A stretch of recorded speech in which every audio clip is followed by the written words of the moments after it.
दोस्तों, मेरा नाम है युवराज सिंह और मैं आपका स्वागत करता हूं हमारे चैनल सीजी वाला में। और यह हमारा ज्योमेट्री नोट के ऊपर पहला वीडियो होने वाला है। इस वीडियो में हम ज्योमेट्री नोट के बेसिक्स के बारे में सीखेंगे और उसका यूज़र इंटरफेस जो है देखेंगे। तो बहुत ही ज़्यादा इंटरेस्टिंग वीडियो होने वाला है दोस्तों। मेक श्योर आप इस वीडियो को पूरा देखें, ठीक है।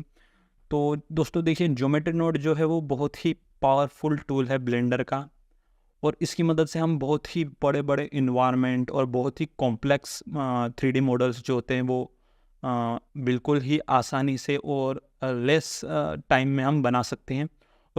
और भी बहुत कुछ इंटरेस्टिंग थिंग्स जो है हम ज्योमेट्री नोड में कर सकते हैं। तो चलिए शुरू करते हैं। हम पहले इसका थोड़े बेसिक्स जान लेते हैं और आगे आगे हम इस सीरीज़ को बढ़ाते जाएंगे, ठीक है। तो सबसे पहले आपको क्या करना है, शिफ्ट ए दबाना है और यहाँ पे आप एक आई को स्फीयर ऐड कर लीजिए और यहाँ पे जाइए और सब डिवाइड कर दीजिए 1, ठीक है। और अब क्या कीजिए, यहाँ पे राइट क्लिक कीजिए और वर्टिकल स्प्लिट कर लीजिए कुछ इतना। और यहाँ पे मैं आपको थोड़ा जूम कर देता हूँ, कुछ ऐसा। और आपको ये वाला पैनल दिखा है, इस पर क्लिक कीजिए और आप यहाँ पे देख सकते हैं ज्योमेट्री नोट का एडिटर का ऑप्शन आ रहा है, इस पर क्लिक कर दीजिए। एन दबाएंगे तो ये साइड वाला पैनल गायब हो जाएगा, ठीक है। अब आप इस ऑब्जेक्ट को सिलेक्ट कीजिए और यहाँ पे आप देख सकते हैं जो न्यू का बटन दिख रहा है, यहाँ पे आप अगर न्यू पे क्लिक करेंगे तो आपका एक नया ज्योमेट्री नोट का सेटअप जो है यहाँ पे क्रिएट हो जाएगा, ठीक है। आप देख सकते हैं, मैं इसको कुछ बीच में ले आता हूँ।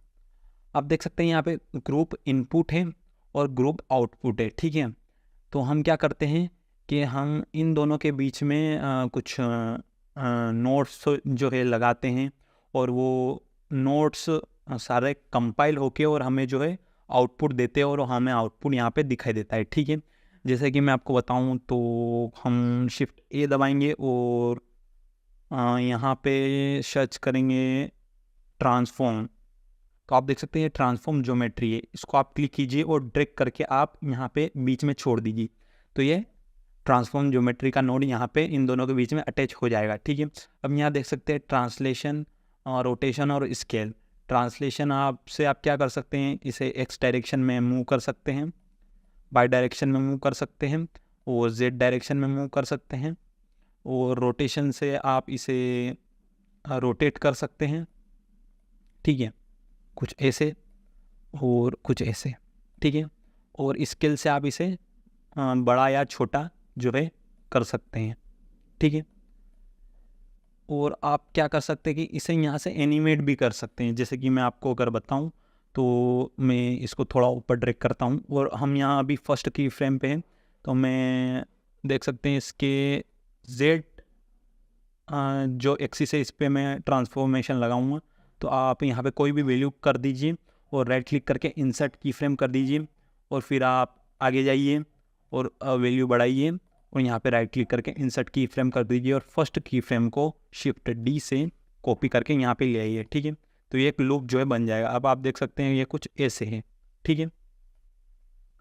तो अब आप पूछेंगे दोस्तों कि ये तो हम मैन्युअली भी कर सकते हैं बिना ज्योमेट्री नोट की मदद से। हाँ दोस्तों, बिल्कुल कर सकते हैं, लेकिन ज्योमेट्री नोट का एक फ़ायदा जो है मैं आपको बताता हूँ कि अगर आपने एक बार यहाँ पे एनिमेशन कर ली, जैसे कि ये एक नोट है, इस पर आपने एनिमेशन कर ली, तो इस नोट को जो है, ये जो आप ज्योमेट्री नोट दिख रहे हैं, इसको अगर आप दूसरे ऑब्जेक्ट के ऊपर लगाएंगे तो ये वाली एनिमेशन जो है उस दूसरे ऑब्जेक्ट के ऊपर ट्रांसफर हो जाएगी, ठीक है। आप मैन्युअली भी कर सकते हैं। आप क्या कर सकते हैं, यहाँ पे पहले इनको कॉपी करेंगे, फिर उस जो है उस ऑब्जेक्ट पे आप उस की फ्रेम को पेस्ट करेंगे। इसमें बहुत सारा टाइम लगता है और कभी कभी हमसे बहुत ही ज़्यादा डिफ़िकल्ट हो जाता है जो एनिमेशन को दूसरे ऑब्जेक्ट पे कॉपी करना। लेकिन ज्योमेट्री नोट की मदद से हम ये बहुत ही आसानी से कर सकते हैं। अभी आप देख सकते हैं कि ये मेरा एक कोई स्पीयर, इस पर ये वाली एनिमेशन जो है मैंने अभी इस नोट की मदद से की है, ठीक है। अब मैं क्या करता हूँ, यहाँ पे शिफ्ट ए दबाता हूँ और लाता हूँ, मैं क्या लाऊँ, मंकी, ठीक है। मंकी जो है मैं यहाँ पे ले आया हूँ, ठीक है। इस मंकी को सिलेक्ट करके मैं कुछ थोड़ा साइड में ले आता हूँ और अब मैं क्या करूँगा कि इस मंकी को सिलेक्ट करूँगा और यहाँ पे जाऊँगा और जो हमने एक ज्योमेट्री नोट जो इस आइकोस्फीयर के लिए क्रिएट किया था उसको मैं इस मंकी के ऊपर लगा दूँगा, ठीक है। इस मंकी के ऊपर लगाने से क्या होगा दोस्तों, सबसे पहले आपको यहाँ पे न्यू पे क्लिक करना पड़ेगा और फिर आप जाइए और उस ज्योमेट्री नोट को यहाँ पे लगा दीजिए। तो अब क्या होगा कि इस मंकी के ऊपर भी वो वाली सेम वाली एनिमेशन आ गई है, देख सकते हैं, या कुछ ऐसे, ठीक है। तो इस ज्योमेट्री नोट की मदद से आप कोई भी ऑब्जेक्ट के ऊपर एनिमेशन लगा सकते हैं। बस आपको एक ही बार एनिमेशन करना है और आप बहुत सारे ऑब्जेक्ट के ऊपर जो है वो ज्योमेट्री नोट लगा के वो एनिमेशन कॉपी कर सकते हैं। तो ये एक फ़ायदा जो है ज्योमेट्री नोट का होता है, ठीक है। अब हम क्या करेंगे कि मैं आपको कुछ एब्स्ट्रैक्शन बना के दिखाऊंगा, उससे आपको ज्योमेट्री नोट को समझने में बहुत ही ज़्यादा आसानी होगी, ठीक है। तो अब हम क्या करेंगे, सबसे पहले हम इन सभी चीज़ों को डिलीट कर देंगे और हम यहाँ पे शिफ्ट ए दबा के एक आइकोस्फीयर जो है यहाँ पे ले आएंगे, ठीक है। ये आइकोस्फीयर हमारा आ गया है और अभी हम न्यू पे क्लिक करेंगे और यहाँ पे इस ज्योमेट्री नोट का नाम दे देंगे एब्स्ट्रैक्ट। मेक श्योर आप सभी चीज़ों को ऑर्गेनाइज रखें ताकि आपको भी समझने में आसानी हो। अगर आप किसी को ब्लेंड फाइल देते हैं तो उसको भी थोड़ा समझ में आए और वो भी उसके हिसाब से कुछ चेंजेस कर सके, ठीक है। तो यहाँ पे मैंने नेम दे दिया है। अब हम क्या करेंगे कि शिफ्ट ए दबाएंगे और यहाँ पे लाएंगे ट्रांसफॉर्म नोट, ट्रांसफॉर्म ज्योमेट्री और यहाँ पे लगा देंगे, ठीक है। अब देखिए मैं आपको कुछ बेसिक्स चीज़ें जो है बता देता हूँ। अगर आप अल्ट दबाते हैं और इसको ड्रैग करते हैं तो ये आपका हट जाएगा, ठीक है। और इसे वापस ड्रैग करके आप अगर यहाँ पे ले आते हैं तो ये वापस इस दोनों से कनेक्ट हो जाएगा, ठीक है। अगर आपको इस नोट को डिलीट करना है तो अगर आप सिंपली डिलीट प्रेस करेंगे तो क्या होगा कि आपका जो ये दोनों लाइन है वो डिसकनेक्ट हो जाएगी। लेकिन अगर आप चाहते हैं कि ये लाइट कनेक्ट रहे और जो हमारा बीच का नोड है वो डिलीट हो जाए तो उसके लिए आप क्या कर सकते हैं कि मैं आपको बताने के लिए वो ट्रांसफॉर्म ज्योमेट्री नोड वापस आता हूँ और आप क्या कीजिए कि शिफ्ट दबा के डिलीट कंट्रोल दबा के डिलीट करेंगे तो ये लाइन कनेक्ट ही रहेगी और वो बीच वाला जो नोड है वो हट जाएगा, ठीक है। मैं आपको एक और बार बताता हूँ। इसको मैंने सिलेक्ट किया और कंट्रोल डिलीट दबाया तो ये दोनों लाइन कनेक्ट ही रही और वो जो नोड है वो डिलीट हो गया, ठीक है। तो कुछ आप ऐसे भी कर सकते हैं। अब मैं आपको बताता हूँ डुप्लीकेट करना। तो मान लीजिए कि मुझे इस नोट को डुप्लीकेट करना है तो मैं सिंपली शिफ्ट डी प्रेस करूँगा तो ये डुप्लीकेट हो जाएगा।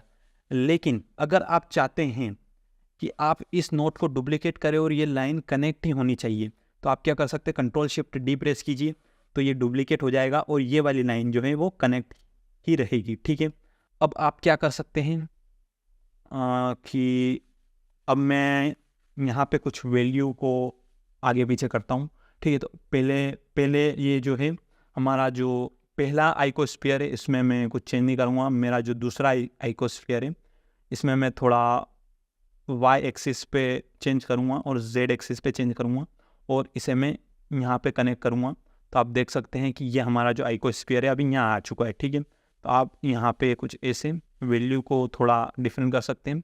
तो अगर मैं इस वाले नोट को कनेक्ट करूँ तो हमारा आइकोस्फीयर यहाँ पे है और इस वाले को कनेक्ट करूँ तो हमारा आइकोस्फीयर यहाँ पे है। अब आप चाहते हैं कि नहीं हमको तो दोनों आइकोस्फीयर एक ही साथ देखने हैं तो उसके लिए आप क्या कीजिए कि शिफ्ट ए दबाइए और यहाँ पे लाइए जॉइन ज्योमेट्री और इस जॉइन ज्योमेट्री को ला के यहाँ पे ड्रैग कर दीजिए और ये वाला आइकोस्फीयर भी आप यहाँ पे कनेक्ट कर दीजिए, ठीक है। तो ये देख सकते हैं आप हमारा एक और आइकोस्फीयर जो है आ गया है, ठीक है। ऐसे ही आप बहुत सारे आइकोस्फीयर क्रिएट कर सकते हैं। जैसे कि मैं यहाँ पे कंट्रोल शिफ्ट डी करूँ और यहाँ पे एक और आइकोस्फीयर लाऊं, ठीक है, और इसको इस जॉइन ज्योमेट्री से कनेक्ट कर दूं और मैं थोड़ा इन ट्रांसलेशन को कुछ ऐसे और ऐसे कर देता हूँ, कुछ ऐसे, ठीक है। तो हमारा एक और आइकोस्फीयर जो है यहाँ पे आ चुका है, ठीक है। आप इसकी वैल्यू को जो है कुछ आपके हिसाब से जैसा आपको चाहिए वैसा आप कर सकते हैं, ठीक है, आगे पीछे दाएं बाएं। और मैं यहाँ पे एक और आइकोस्फीयर ऐड कर लेता हूँ कंट्रोल शिफ्ट डी दबा के और ये मेरा एक और आइकोस्फीयर ऐड जो है वो हो गया है कुछ मैं यहाँ पे, ठीक है। और इसकी भी मैं थोड़ी बहुत ट्रांसलेशन को कुछ ऐसे कर देता हूँ, ओके। तो ये मेरे यहाँ पे 4 आइकोस्फीयर जो है आ गए हैं। तो आप इनकी वैल्यू के साथ खेलिए। मैं आपको एक बढ़िया ही एब्स्ट्रैक्ट बना के दिखाऊंगा यहाँ पे। तो मैं थोड़ा इनको अरेंज कर लेता हूँ इन आइकोस्फीयर को। तो मैं ये वाला क्यूब है इसको मैं कुछ ऐसे ऊपर नीचे आगे पीछे कुछ ऐसे, ठीक है। और इसको थोड़ा यहाँ पे, इसको थोड़ा यहाँ पे, ठीक है, कुछ ऐसे। तो इस ऊपर वाले को मैं थोड़ा और पीछे ले जाता हूँ एक्स में एक्स को कुछ ऐसे, ठीक है। तो यहाँ पे मेरे कुछ देख सकते हैं ऐसे 4 आइकोस्फीयर यहाँ पे है, ठीक है। आप देख सकते हैं ये बहुत ही ज़्यादा अनऑर्गेनाइज लग रहा है, तो हम क्या करेंगे, इसे ऑर्गेनाइज करना जो है अब सीखेंगे, ठीक है। तो आप क्या कर सकते हैं कि कुछ इनको यहाँ पर ड्रैग कर लीजिए और आप क्या कीजिए, इनको सिलेक्ट कर लीजिए, कुछ ऐसे बॉक्स सिलेक्ट, तो ये सारे सिलेक्ट हो जाएंगे। अब एक और तरीके से सिलेक्ट कर सकते हैं, आप सी दबाइए तो आपका जो सर्कल सिलेक्शन टूल है वो आ जाएगा, और अब आप सिंपली इसको यहाँ से ऐसे भी सिलेक्ट कर सकते हैं, ठीक है। अब आपने इन चारों को सिलेक्ट कर लिया है, तो आप इसे हाइड एच दबा के हाइड कर सकते हैं, तो वो सारे जो नोड है वो छोटे हो जाएंगे। और आप क्या कीजिए, आप एस दबा के इनको छोटा कर लीजिए, ठीक है, कुछ ऐसा, और जी दबा के इनको ऊपर ले आइए, तो देख सकते हैं आपकी जो है स्पेस लेस कवर हो रही है। एस से आप इसे छोटा बड़ा कर सकते हैं, जैसे आप अपने व्यू पोर्ट में करते हैं वैसे ही आप इस ज्योमेट्री नोड के टैब में कर सकते हैं। तो मैं कुछ इनको इतना छोटा कर लेता हूँ, ठीक है, और जी से मैं इन्हें मूव कर सकता हूँ, तो मैं इनको कुछ यहाँ पे ले आता हूँ, ठीक है, और मेरा जो जॉइन ज्योमेट्री इसको यहाँ पे ले आता हूँ और इसको मैं यहाँ पे ले आता हूँ, ठीक है। तो अब आप देख सकते हैं हमारा बहुत ही ज़्यादा ऑर्गेनाइज जो है वो ये लगा है, ठीक है। अब आप क्या कीजिए कि आप इन सभी को सिलेक्ट करके आप इनको एक फ्रेम दे सकते हैं, जिससे और भी ज़्यादा जो है ये ऑर्गेनाइज हो सकता है, ठीक है। तो आप क्या कीजिए कि कंट्रोल जे दबाइए, तो आपकी जो है यहाँ पे एक फ्रेम आ जाएगी, ठीक है। और एन दबा के मैं इस फ्रेम को यहाँ पे नाम दे सकता हूँ, तो मैं इसे लेबल दूंगा हमारे आइकोस्फीयर, ठीक है। और जो आप देख सकते हैं यहाँ पे इस कलर का साइन है, इसको अगर मैं टिक मार्क करता हूँ और यहाँ पे मैं अगर इसका कलर चेंज करना चाहूँ तो वो भी मैं कर सकता हूँ। तो आपको ध्यान रहेगा कि ग्रीन कलर जो है वो आइकोस्फीयर के ट्रांसफॉर्मेशन के लिए है, ठीक है। तो ये हमने हमारी जो है एक फ्रेम बना दी। तो आप चीज़ें जो है ऑर्गेनाइज रखें, उससे आपको आपकी जो फाइल है उसे समझने में आसानी होगी जब भी आप इसे बाद में खोलेंगे और कुछ चेंजेस करना चाहेंगे। तो हमने हमारा यहाँ पे ट्रांसलेशन जो है कर दिया है, ठीक है। अब हम क्या करेंगे, हम एक कॉन्वेक्स हल लाएंगे। कॉन्वेक्स हल क्या होता है अभी आपको थोड़ी देर में पता चल जाएगा। शिफ्ट ए दबाइए, यहाँ पर सर्च कीजिए कॉन्वेक्स हल, और इसको मैं यहाँ पे ले आता हूँ, ठीक है। और अब मैं क्या करूँगा कि जो मेरी जॉइन ज्योमेट्री है इसको यहाँ पे इस ज्योमेट्री से अटैच कर दूँगा। और अगर मैं अब आपको एक चीज़ बताऊँ, तो अगर मैं इस कॉन्वेक्स हल को यहाँ पे अटैच करता हूँ तो देख सकते हैं अभी जो ये वाली जॉइन ज्योमेट्री है वो डिस्कनेक्ट हो गई है और हमारे कॉन्वेक्स हल जो है अटैच हो चुका है, ठीक है। तो आप देख सकते हैं कॉन्वेक्स हल क्या करता है, सिंपली ये क्या करता है कि जो हमारा जो चारों आइकोस्फीयर है उन सभी को कनेक्ट करके इसने एक हल बना दिया है। देख सकते हैं ये कुछ ऐसा दिख रहा है। अब आप देख सकते हैं इस हल को आप चेंज करना चाहे तो कुछ आप यहाँ पे जाइए, और अगर आप यहाँ पे देखेंगे तो देख सकते हैं अगर मैं इनको ट्रांसलेट करूँगा तो हमारा कॉन्वेक्स हल जो है वो ट्रांसलेट होगा। और अगर आप ऐसे कोई रोक बनाना चाहे तो ऐसे बना सकते हैं, जैसे कि आप अलग अलग ट्रांसलेशन यूज़ करके और अपना मन चाहा शेप जो है इस हल को दे सकते हैं, ठीक है। तो मैं कुछ ऐसे करूँगा और आप इनके साथ खेल सकते हैं, ठीक है, कुछ ऐसे,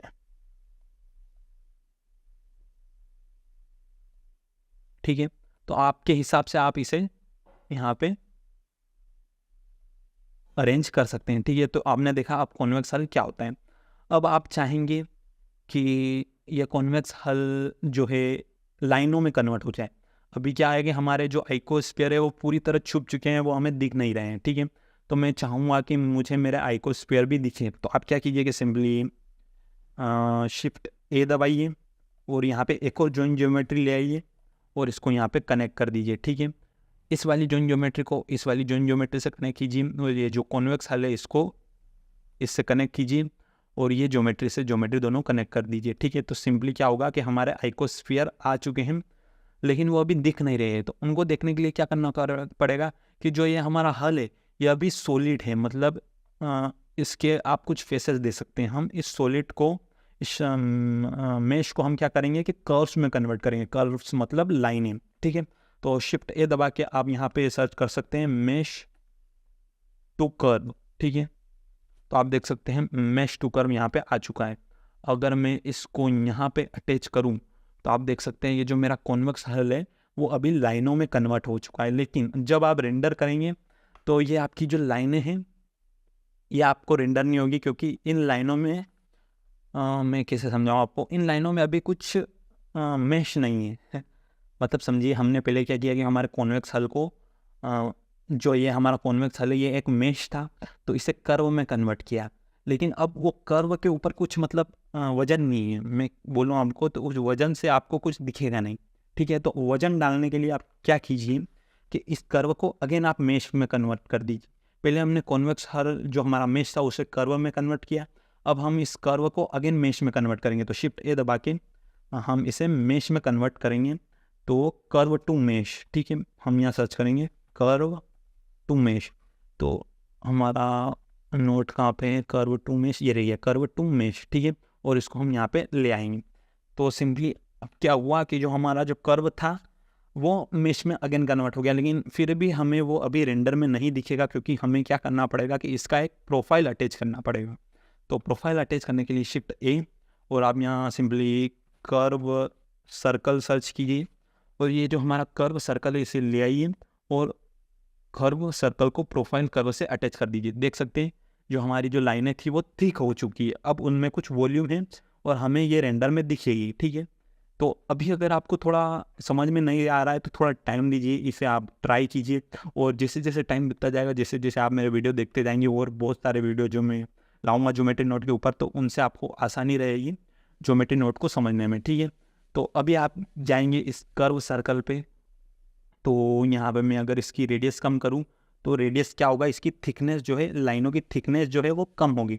ठीक है, तो यहाँ पे मैं इसको रेडियस दूंगा 0.004, ये बहुत ही कम हो गई, तो मैं इसको दूंगा 0.04। ठीक है, तो देख सकते हैं 0.04 बहुत ही अच्छी रहेगी। और अभी देख सकते हैं कि हमारा जो सीन है बहुत सिंपल है, तो हम रिजोल्यूशन इतना ज़्यादा देने की ज़रूरत नहीं है, हम इसको 10-11 कुछ भी अपने हिसाब से, अगर आपका पीसी लो है तो आप इसे कम कर लीजिए, और अगर आपका पीसी अच्छा भारी भरकम है जो संभाल सकता है तो आप अपने मन चाहे रिजोल्यूशन दे सकते हैं। ठीक है, रिजोल्यूशन से सिंपली क्या होता है कि मैं अगर आपको जूम करके बताऊं, तो रिजोल्यूशन से आप देखेंगे तो देख सकते हैं कि आपका जो लाइन का रिजोल्यूशन है वो कम होता जाएगा। ठीक है, जैसे जैसे आपको बढ़ाते जाएंगे तो आपकी लाइन बहुत ही स्मूथ और बढ़िया दिखने लगेगी। तो आपके हिसाब से आप यहाँ रिजोल्यूशन सेट कर सकते हैं, मैं इसे थोड़ा कम ही रखूँगा। ठीक है, 11 कर देते हैं। अब आप यहाँ पे देखेंगे तो आप देख सकते हैं कि हमारी लाइनें जो है बहुत ही कम दिख रही है। हम चाहेंगे कि हमें थोड़ी लाइनें हमारी ज़्यादा दिखे, कुछ यहाँ पे हमारे नंबर ऑफ़ लाइंस थोड़े कम हैं। तो हम क्या करेंगे दोस्तों कि सिंपली हम जो हमारा कॉन्वेक्स हल है उसे सब डिवाइड करेंगे। तो सब डिवाइड से क्या होगा कि आप जानते हैं अगर हम किसी भी चीज़ को सब डिवाइड करते हैं तो उसके नंबर ऑफ़ एजेस बढ़ती है, और नंबर ऑफ़ एजेस बढ़ेगी तो सिंपली क्या होगा, हमारी जो ये लाइन है वो भी बढ़ेगी। सिंपली कॉन्वेक्स हल मतलब ये मेश टू कर्व क्या करता है दोस्तों कि हमारा जो कॉन्वेक्स हल है इनमें जितनी भी एजेस है उन एजेस को ये कर्व में कन्वर्ट कर देता है। ठीक है, तो आप देख सकते हैं हमारी जो जितनी भी एजेस थी वो अभी ये लाइनों में कन्वर्ट हो चुकी है। ठीक है, तो अगर मैं यहाँ पे एक शिफ्ट ए दबा के सब डिवाइड नोड जो यहाँ पे लाऊं, सब डिवाइड मेश, और इसको इस कॉन्वेक्स हल के आगे लगा दूँ, तो अब क्या हो रहा है, पहले हमारा जो इनपुट जा रहा था इस मेश टू कर्व में वो हमारा डायरेक्ट कॉन्वेक्स हल जा रहा था। ठीक है, लेकिन हमने क्या किया कि इन दोनों के बीच में एक सब डिवाइड लगा दिया, तो हमारा जो इनपुट हो गया है वो सब डिवाइड के साथ इस मेश टू कर्व में जा रहा है, तो अब हमें ज़्यादा लाइनें दिखेगी। देख सकते हैं हमारी लाइनें यहाँ पे इंक्रीज हो गई, जैसे मैं इन लेवल को बढ़ाऊँगा वैसे ही मैं इन लाइनों को भी इंक्रीज कर सकता हूँ। तो मैंने यहाँ पे 2 लेवल रख लिए। आप यहाँ पे 0 करेंगे तो आपको पहले जैसा दिखेगा, 1 करेंगे तो थोड़ी लाइनें बढ़ जाएगी, 2 करेंगे तो और बढ़ जाएगी। ठीक है, समझ में आया इतना? ओके, अब हम क्या करेंगे दोस्तों कि हम जो है इन लाइनों के जो आप देख सकते हैं इंटरसेक्ट पॉइंट है, ये वाला, ये वाला, ये वाला, ये वाला, यहाँ पे और दूसरे ऑब्जेक्ट भी अटैच कर सकते हैं। ठीक है, तो अब हम क्या करेंगे कि हम यहाँ पे सबसे पहले हम इनको ऑर्गेनाइज कर लेते हैं। ठीक है, तो सब divide mesh, mesh to curve और कर्व टू मेश, और ये यहाँ पे हमारा ये। ठीक है, तो इन सभी को सिलेक्ट करके मैं कंट्रोल जे प्रेस करता हूँ तो हमारा एक और फ्रेम आ चुका है। यहाँ पे मैं इसको कलर देता हूँ कुछ रेड। आप मेक श्योर कि इसको ऑर्गेनाइज करें। ठीक है, तो अब मैं इसको यहाँ पे नाम दे देता हूँ कॉन्वेक्स हल। ठीक है, सब चीज़ आपको ऑर्गेनाइज रखनी है दोस्तों, तो ताकि क्या होगा कि आसानी रहेगी। ठीक है, मैं कुछ इसको यहाँ पे ले आते हैं, सब डिप में इसको यहाँ पे। ठीक है, अब हम क्या करेंगे दोस्तों, जो हमारे जो ये लाइन है, ये जैसे कि इंटरसेक्ट हो रही है, इनके ऊपर भी हम और ऑब्जेक्ट लगा सकते हो, और उन ऑब्जेक्ट के ऊपर भी और ऑब्जेक्ट, उन ऑब्जेक्ट के ऊपर भी और ऑब्जेक्ट, ऐसे इनफाइनाइट ऑब्जेक्ट जो है आप लगा सकते हैं। ठीक है, तो वो कैसे करेंगे? सबसे पहले हम लाएंगे शिफ्ट ए दबा के डिस्ट्रीब्यूट पॉइंट ऑन फेसेस। ठीक है, डिस्ट्रीब्यूट पॉइंट ऑन फेसेस, और इसको यहाँ पे ले आएंगे और सब डिवाइड मेश से इस मेश को कनेक्ट कर देंगे। ठीक है, मेश से मेश को कनेक्ट कर दिया है। अब क्या होगा, हमने जो ये वाले जो हमारे इंटरसेक्ट पॉइंट दिख रहे हैं आपने, हमने इनके ऊपर पॉइंट लगा दिए हैं। अब हम क्या करेंगे, उन पॉइंट के ऊपर ऑब्जेक्ट लगाएंगे जिससे हमारे यहाँ पे ऑब्जेक्ट दिखेगा। ठीक है, तो हम क्या करते हैं, शिफ्ट ए दबा के इंस्टेंस ऑन पॉइंट लाते हैं और इसको यहाँ पे लगा देते हैं और पॉइंट से पॉइंट को कनेक्ट कर देते हैं। ठीक है, मैं थोड़ा जूम करके आपको बताऊँ तो कुछ ऐसे दिखेगा। तो मैंने यहाँ पे पॉइंट से पॉइंट कनेक्ट कर दिया है। ठीक है, अब हम क्या करेंगे कि हम स्पेसिफाई करेंगे कि हमें कौन सा ऑब्जेक्ट जो है इन इंटरसेक्ट पॉइंट के ऊपर लगाना है। तो आप सिंपली दो तरीकों से कर सकते हैं। एक तो आप क्या कीजिए कि शिफ्ट ए दबा के कोई भी ऑब्जेक्ट, जैसे कि मेरे को वापस से आइकोस्फीयर ही चाहिए, तो मैं इसको यहाँ पे ले आता हूँ, वापस मैं इसको सिलेक्ट करूँगा तो मेरा यहाँ पे वापस आ जाएगा। ठीक है, ये सेकेंड वाला ये जो आइकोस्फीयर, इसको आप यहाँ से ड्रैग कर सकते हैं। ठीक है, और इसकी जो ज्योमेट्री है उसको आप यहाँ इंस्टेंस से कनेक्ट कर सकते हैं, और यहाँ पे आप रिलेटिव कर सकते हैं और पिक इंस्टेंस कर सकते हैं एज इंस्टेंस। ठीक है, और यहाँ पे आप इसकी स्केल जो है बढ़ा सकते हैं। ठीक है, तो दिख क्यों नहीं रहा है? हाँ ठीक है, दिख इसलिए नहीं रहा है क्योंकि हमने जो है अभी हमारा ये जो इंस्टेंस है इसे हमें इस जॉइंट ज्योमेट्री से कनेक्ट करना पड़ेगा। जो भी, जैसे कि आप देख सकते हैं, हम यहाँ पे जो भी चीज़ ऐड करेंगे, जैसे कि हम एक और लेयर ऐड कर रहे हैं यहाँ पे। पहले हमने क्या किया कि पहले हमारा आइकोस्फीयर लाए और उसे हमने क्या किया, इस जॉइंट ज्योमेट्री से कनेक्ट कर दिया, तो हमें वो यहाँ पे दिख रहा था। ठीक है, अब हमने क्या किया कि दूसरी लेयर पे आए और हमने एक कॉन्वेक्स हल जो है अटैच किया और वापस उस कॉन्वेक्स हल को जॉइंट ज्योमेट्री नोड से कनेक्ट कर दिया, तो अब हमारा कॉन्वेक्स हल भी विजिबल है। अब हम क्या कर रहे हैं कि इन कॉन्वेक्स हल के इंटरसेक्ट पॉइंट पे हम एक और छोटे छोटे आइकोस्फीयर जो है लगा रहे हैं।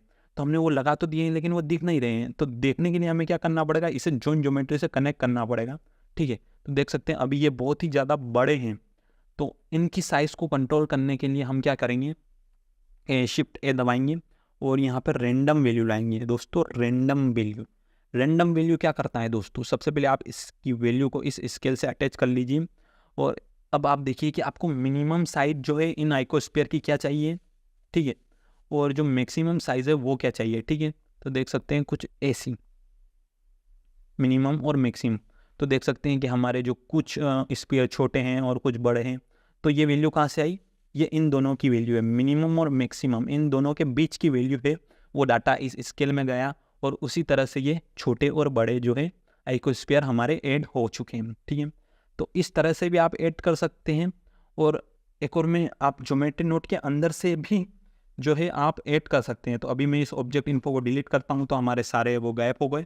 इस आइकोस्फीयर को भी मैं डिलीट कर सकता हूँ, इसकी मुझे कोई नीड नहीं है। आप सिंपली ज्योमेट्री नोट के अंदर से ही आइकोस्फीयर ला सकते हैं। तो आप क्या कीजिए, शिफ्ट ए दबाइए, सिंपली यहाँ पे टाइप कीजिए आइकोस्फीयर, और ये रह गया हमारा आइकोस्फीयर। इसको मैं यहाँ पे लाऊंगा और मेश को इंस्टेंस से कनेक्ट कर दूँगा, तो देख सकते हैं कि हमारे आइकोस्फीयर यहाँ पे आ चुके हैं।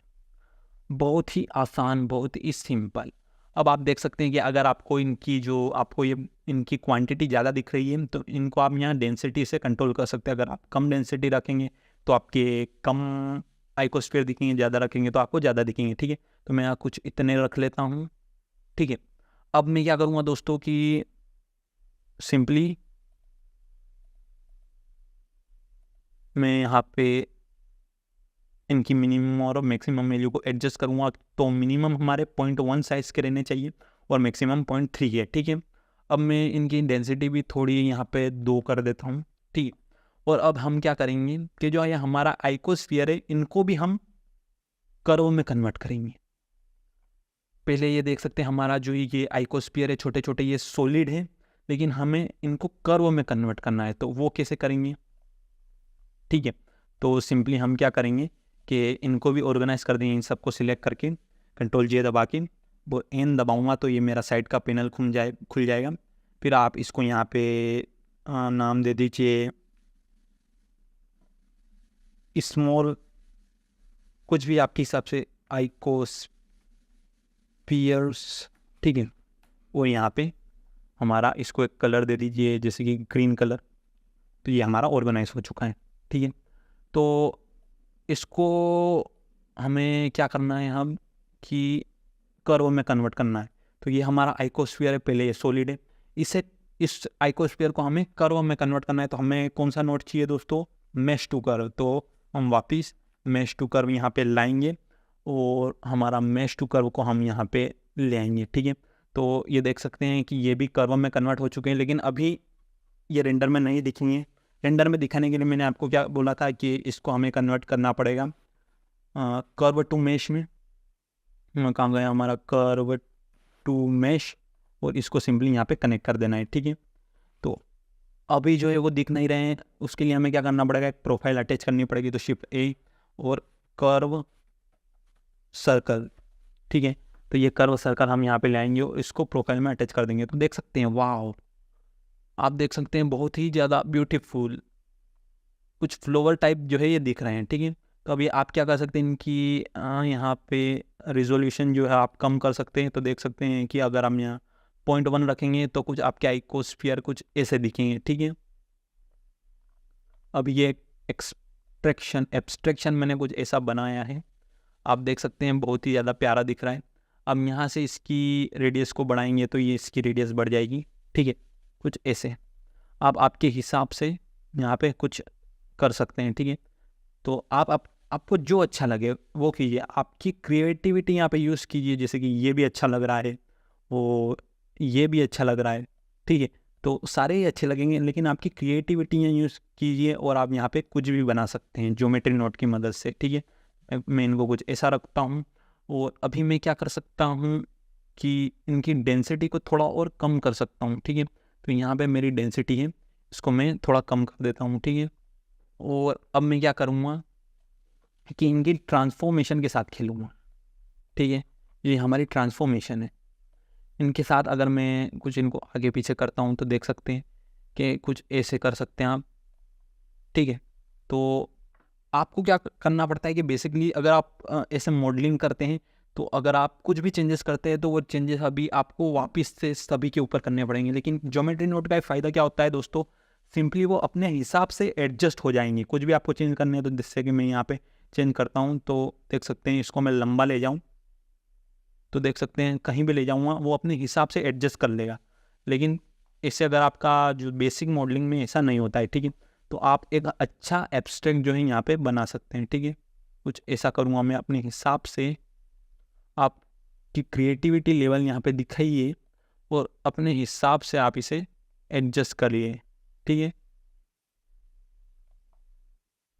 सो beautiful, so elegant, just looking like a wow, ठीक है। तो आप यहाँ पे कुछ ऐसे जो है आगे पीछे दाएं बाएं करके अपनी क्रिएटिविटी लेवल दिखाइए। और यहाँ पे हमने एक बहुत ही प्यारा जो है एब्स्ट्रैक्ट क्रिएट कर लिया है, ठीक है। और आप क्या कर सकते हैं दोस्तों कि और भी ज़्यादा अब आपको क्या करना है कि जैसे कि आपको हम तीन लेयर क्रिएट किए। हमने सबसे पहले आइकोस्फीयर क्रिएट किया है, फिर हमने कॉन्वेक्स हल क्रिएट किया है, फिर हमने एक और लेयर लगाई है जिस पे हमने क्रिएट किया है ये छोटे वाले आइकोस्फीयर, और इनको हमने कर्व में कन्वर्ट कर दिया। अब आप क्या कर सकते हैं कि इन छोटे वाले आइकोस्फीयर के ऊपर भी और दूसरे ऑब्जेक्ट लगा सकते हैं और इनके ऊपर भी और दूसरे ऑब्जेक्ट लगा सकते हैं। इससे आप इनफाइनाइट लूप कर सकते हैं, जो मन चाहे कीजिए, लेकिन मेक श्योर कि आपका पीसी जो है पावरफुल हो तो ही कीजिए। अभी ये वाला बेसिक है तो इसको आप कोई भी छोटे मोटे लैपटॉप के ऊपर भी करेंगे तो ये आसानी से हो जाएगा। लेकिन जब आप बहुत ही ज़्यादा बड़े लेवल पे करेंगे तो आपको बहुत ही भारी भरकम पीसी जो है चाहिए रहेगा, ठीक है। तो ऐसे भी आप ऐड कर सकते हैं। अब आपको क्या करना है कि इन छोटे वाला आइकोस्फीयर के ऊपर लगाना है। तो आप क्या कीजिए सिंपली कि यहाँ पे आप देख सकते हैं कर्व टू मैश, इसको आप यहाँ पे एक और अनादर डिस्ट्रीब्यूट पॉइंट ऑन फेसेस और इंस्टेंट ऑन पॉइंट लगा के आप इनको वापस से इनके ऊपर भी कुछ और लगा सकते हैं, ठीक है। और यहाँ से आप क्या कर सकते हैं कि इनकी जो है रेडियस कंट्रोल कर सकते हैं। देख सकते हैं बहुत ही ज़्यादा ब्यूटीफुल आप यहाँ से, ठीक है। और आप एनिमेशन भी क्रिएट कर सकते हैं, बूम बूम बूम बूम। तो मैं एनिमेशन क्रिएट करके आपको बताता हूँ, ठीक है। तो सिंपली आप क्या कीजिए कि 0.2 रखिए, ठीक है। और यहाँ 1 की फ्रेम पे आइए और यहाँ पर राइट क्लिक करके इंसर्ट की फ्रेम कर दीजिए, ठीक है। अभी आपको यहाँ पे की फ्रेम नहीं दिख रहा है क्योंकि उस की फ्रेम को देखने के लिए आपको इस नोट को सिलेक्ट करना ज़रूरी है, ठीक है। और अभी भी नहीं दिख रहा है, लेकिन हम यहाँ 20 पे जाएंगे और इनको थोड़ा बड़ा करेंगे और इंसर्ट की फ्रेम यहाँ पे कर देंगे, ठीक है। तो अभी देख सकते हैं कि हमारा एनिमेशन कुछ ऐसा है, ठीक है। हमें इसको सिलेक्ट करना पड़ेगा तभी हमारे की फ्रेम दिखेंगे, ठीक है। और ये जो पहला वाला नोट है इसे मैं वापस से यहाँ पे ले आता हूँ, ठीक है, ठीक है। तो इसको इनफाइनाइट के लिए चलाने के लिए हम क्या करेंगे, सिंपली तो इनको इन्फिनिट चलाने के लिए आप क्या कर सकते हैं, सिंपली आप यहाँ पे ग्राफ एडिटर खोल लीजिए और ये जो लास्ट वाले इसको सिलेक्ट करके यहाँ पे आप मॉडिफायर में जाइए और यहाँ पे साइकिल्स मॉडिफायर लगा दीजिए, ठीक है। तो ये इनफाइनाइट जो है अब चलेंगे, ठीक है। तो वापस से मैं अगर अपनी टाइमलाइन में जाऊँ तो कुछ ऐसा जो है ये होगा, ठीक है। तो देख सकते हैं हमने बहुत ही अच्छी एनिमेशन जो है क्रिएट की है और आप इस एनिमेशन को और भी ग्राफ एडिटर में जाके निखार सकते हैं, ठीक है। मैं अगर इनको सिलेक्ट करके टी दबाऊँ और यहाँ पे बेजियर सिलेक्ट करूँ तो देख सकते हैं कि हमारा जो कुछ है वो ऐसा है, ठीक है। तो ये एनिमेशन भी आप सिंपली क्रिएट कर सकते हैं, ठीक है।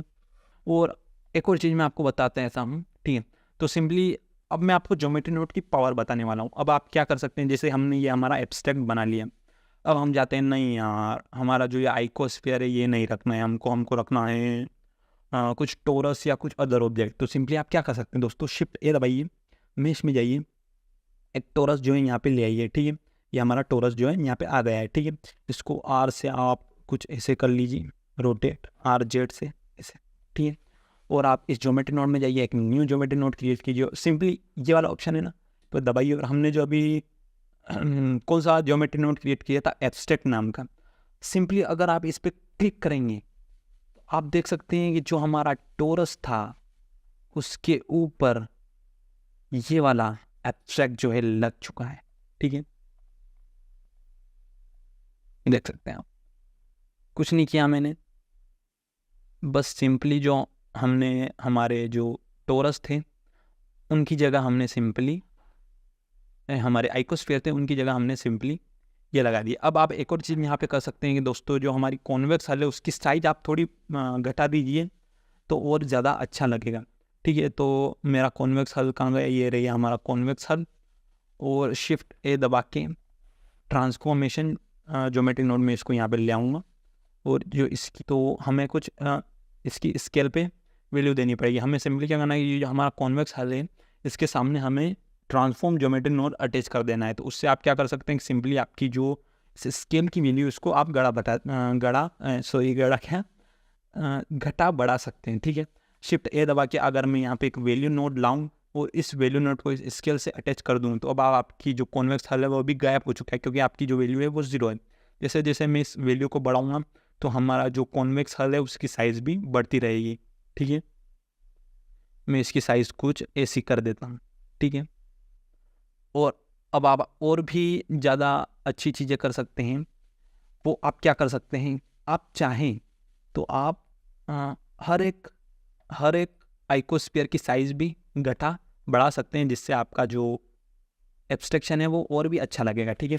तो मैं यहाँ पे क्या करता हूँ, इसको खोलता हूँ और यहाँ पे भी मैं सेम जो है वैल्यू नोड लगाऊंगा या फिर आप क्या कह सकते हैं, नीचे से ड्रैग कीजिए ऊपर तक आइए और आप इनको थोड़ा बढ़ाया घटा दीजिए, ठीक है,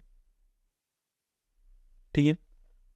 और इनको दबाई इसको वापस से कोलैप्स कर दीजिए, दूसरे वाले पे आइए, नीचे से ड्रैग करके अगर आप इसको छोटा बड़ा करना चाहे तो कुछ ऐसे कर सकते हैं, ठीक है। तो आप अपने हिसाब से कुछ भी कर सकते हैं, अपनी क्रिएटिविटी लेवल को लाइए और कुछ अच्छा एब्स्ट्रैक्शन जो है मुझे आप बना के दीजिए, ठीक है। तो देख सकते हैं आपने अभी ज्योमेट्री नोड की पावर जो है वो देख ली है, ठीक है। अब आप सिंपली और क्या कर सकते हैं, जैसे कि शिफ्ट ए और मुझे चाहिए मंकी, और मैं इस मंकी को थोड़ा इधर ड्रैग कर लेता हूँ। और मैं चाहिए कि हाँ इस सेम एब्स्ट्रैक्ट मुझे इस मंकी के ऊपर भी लगाना है, तो हम क्या करेंगे सिंपली कि हम जाएंगे इस मंकी को सिलेक्ट करेंगे और यहाँ पे न्यू ज्योमेट्री नोड क्रिएट करेंगे और इस वाले को सिलेक्ट करके हमने जो हमारा ज्योमेट्री नोड बनाया था एब्स्ट्रैक्ट उसको सिलेक्ट करेंगे। तो देख सकते हैं हम अब हमारे मंकी के ऊपर जो है वो सेम एब्स्ट्रैक्ट जो है लग चुका है। तो आपकी क्रिएटिविटी लेवल आप ऐसे यूज़ कर सकते हैं और बहुत सारे एब्स्ट्रैक्ट बना सकते हैं। ठीक है, तो इस वीडियो में बस मैं इतना ही बताऊँगा। और आप देख सकते हैं हमारा ज्योमेट्री नोड बिल्कुल ही ऑर्गेनाइज है। देख सकते हैं हमने बहुत ही ऑर्गेनाइज किया है इसको और हमारा कुछ ज्योमेट्री नोड इतना बड़ा है। तो thank you for watching this video और मिलते हैं अगले वीडियो में। बहुत ही ज़्यादा मज़े आने वाले हैं, बहुत ही अच्छी ज्योमेट्री नोड के ऊपर वीडियो जो है मैं लाने वाला हूँ और बहुत ही जितना मेरे को पता है ज्योमेट्री नोड के बारे में वो सब नॉलेज मैं आपको देना चाहता हूँ। So thank you for watching, bye bye.